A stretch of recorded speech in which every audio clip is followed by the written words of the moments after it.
मध्य प्रदेश में मोहन यादव सरकार पर लगातार विपक्ष गंभीर आरोप लगा रहा है। मोहन यादव सरकार और शिवराज सिंह चौहान की सरकार में हुए भ्रष्टाचार को कांग्रेस पार्टी के प्रदेश अध्यक्ष जीतू पटवारी लगातार पर्दाफाश करते हुए नजर आ रहे हैं, उजागर करते हुए नजर आ रहे हैं। लिहाजा वर्ष 2023 में मध्य प्रदेश में विधानसभा के चुनाव हुए थे।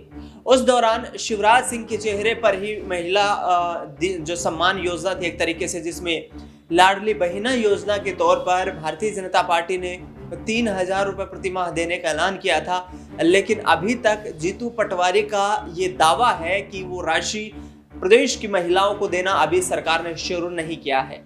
इसके साथ साथ सरकार ने जो धान की खरीद पर 3100 रुपए एमएसपी निर्धारित करने की बात कही थी, 2700 रुपए प्रति क्विंटल गेहूं की खरीद की एमएसपी की बात कही गई थी, 8,000 रुपए प्रति क्विंटल चने की खरीद और 6,000 रुपए प्रति क्विंटल सोयाबीन की खरीद की बात की गई थी। उन तमाम वादों पर यहां सरकार विफल होती नजर आ रही है।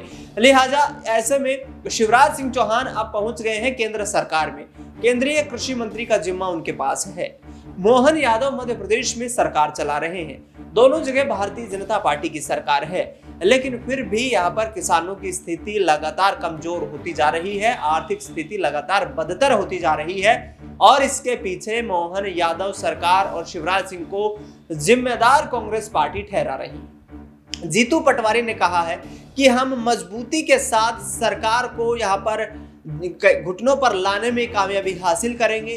किसानों के साथ जो झूठे जुमले, झूठे वादे किए गए और महिलाओं के साथ जो झूठे वादे किए गए, युवाओं के साथ जो वादे किए गए, वो वादे अभी तक सरकार के द्वारा पूरे क्यों नहीं किए गए हैं, जबकि 1 साल से अधिक का वक्त गुजर चुका है। ऐसे में मोहन यादव और शिवराज सिंह चौहान बैकफुट पर दिखाई दे रहे हैं। लिहाजा मध्य प्रदेश में इंदौर शहर, जो कि देश का सबसे स्वच्छ शहर माना जाता है, उसे सबसे स्वच्छ शहर के नजदीक यूनियन कार्बाइड को डिस्पोज करने की प्लानिंग मोहन यादव की सरकार कर रही है।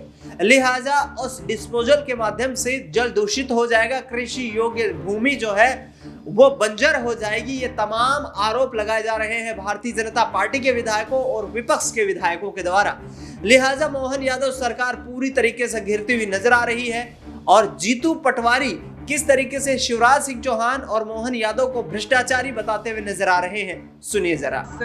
एक साल पहले, लगभग 1 साल पहले चुनाव हुए, जनता ने भारतीय जनता पार्टी को समर्थन दिया। शिवराज सिंह जी को उनने जो वादे किए उस पर विश्वास किया। वादे क्या थे?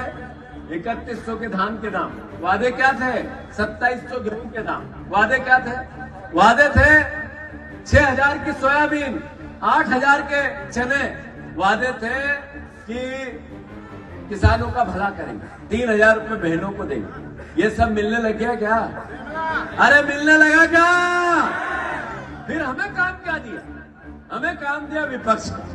हमें विपक्ष का काम दिया और कहा कि बीजेपी जब काम नहीं करे, झूठ बोले, भ्रम फैलाए, नफरत फैलाए, तो फिर इनके खिलाफ सड़क पे कांग्रेसी रहो। हमें सड़क का काम दिया। कौन कौन साथी सड़क पे काम करना चाहता है? हाथ ऊंचे करो।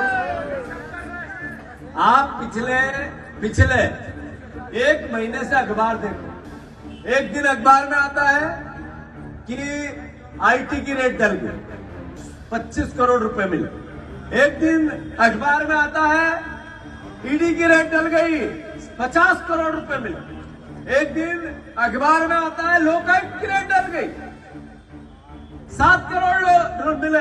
और एक दिन अखबार में आता है कि जंगल से 50 किलो सोना मिला। सुना आपने? बोला 50 किलो सोना। मामा, 50 किलो सोने में सारी लाडली बहनाओं के कान के कुंडल बन सकते हैं, एक चेन आ सकती। इतना सोना तो जंगल में ही था। फिर अखबार में हम पढ़ते हैं कि भूपेंद्र सिंह ने मोर्चा खोल दिया गोविंद सिंह के खिलाफ। फिर गोविंद सिंह ने मोर्चा खोल दिया भूपेंद्र सिंह के खिलाफ। सुनते हैं हम ये लोग। ये लड़ाई क्या है? ये जनता की लड़ाई है। ये किसी के हक और अधिकार की लड़ाई है। ये चोरी के माल की लड़ाई है, लूट के माल की लड़ाई है। याद रखो, ना हमारा सगा गोविंद सिंह है, ना हमारा सगा भूपेंद्र सिंह है। दोनों भ्रष्टाचारी है, दोनों का हिसाब लेंगे कि नहीं लेंगे?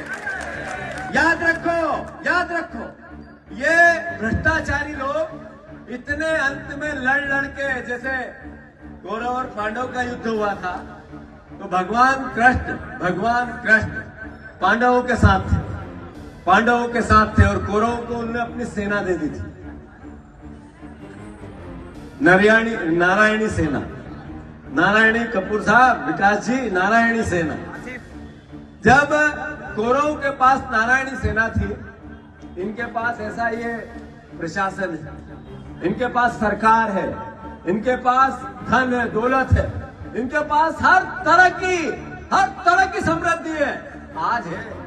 और पांडवों ने जब उसका भगवान कृष्ण के आशीर्वाद से अंत किया था, अरे द्रौपदी का चीरहरण किया, तो जब सब जितने लोग थे उस सभा में सब देख रहे थे, ये लोकतंत्र का चीरहरण ही तो है जो विधायकों को खरीदते हैं, है या नहीं है?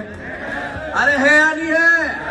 अरे मत दिया आपने, वोट दिया आपने, बिना ने विश्वास किया, विधायक बनाया, सरकार बीजेपी की बनी। विधायक का धर्म था सड़क पे जनता की लड़ाई लड़े। ये चीरहरण नहीं है, लोकतंत्र का तो क्या है? विधायक को पैसे दिए और अपने साथ ले लिया। चुनाव में ये गोविंद सिंह ऐसे ही गए बीजेपी में, ऐसे ही गए गोविंद सिंह बीजेपी, उन्होंने लोकतंत्र का चीरहरण किया। तो चीरहरण करने वालों के खिलाफ शंखनाद है ये। बीजेपी, भारतीय जनता पार्टी पागल हाथी हो गई, एक तरफ से रोंद रही है जनता को, किसी को कुछ नहीं समझती, मर्यादा क्या होती है पता ही नहीं। कांग्रेस के कार्यकर्ताओं पे मुकदमे लगवाना, कांग्रेस के कार्यकर्ताओं को डराना, पुलिस का उपयोग करना, कांग्रेस के कार्यकर्ताओं को यातनाएं देना, ये इनका चरित्र बन गया है। उसके बाद भी कांग्रेसी खड़े रहते हैं या नहीं रहते हैं? अरे खड़े रहते हैं कि नहीं रहते? इसका मतलब है कि इनके अहंकार से कांग्रेसी डरते नहीं।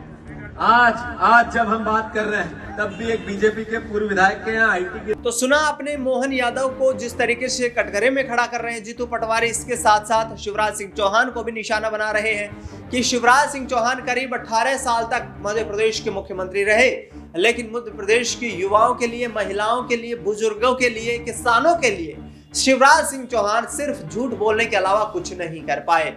लिहाजा अब देखना ये होगा कि आने वाले वक्त में क्या कांग्रेस पार्टी सड़कों पर उतरकर बीजेपी सरकार को निशाना बनाती हुई नजर आएगी, क्योंकि जिस तरीके से जीतू पटवारी बार बार अपने कार्यकर्ताओं से आह्वान कर रहे हैं और सड़कों पर उतरकर सरकार के खिलाफ लड़ाई लड़ने की बात करते हुए नजर आ रहे हैं, आखिरकार क्या मध्य प्रदेश में यहाँ पर बड़ी कामयाबी हासिल कांग्रेस पार्टी को हो पाएगी? आपको बता दें कि जीतू पटवारी के तमाम बयानों का समर्थन केंद्रीय मंत्री ज्योतिरादित्य सिंधिया ने किया है। उन्होंने जिस तरीके से भ्रष्टाचार के आरोप लगाए, तो सिंधिया ने कहा कि जांच करवाइए और निष्पक्ष तरीके से जांच होनी चाहिए, जो दोषी हैं उनको कड़ी सजा मिलनी चाहिए।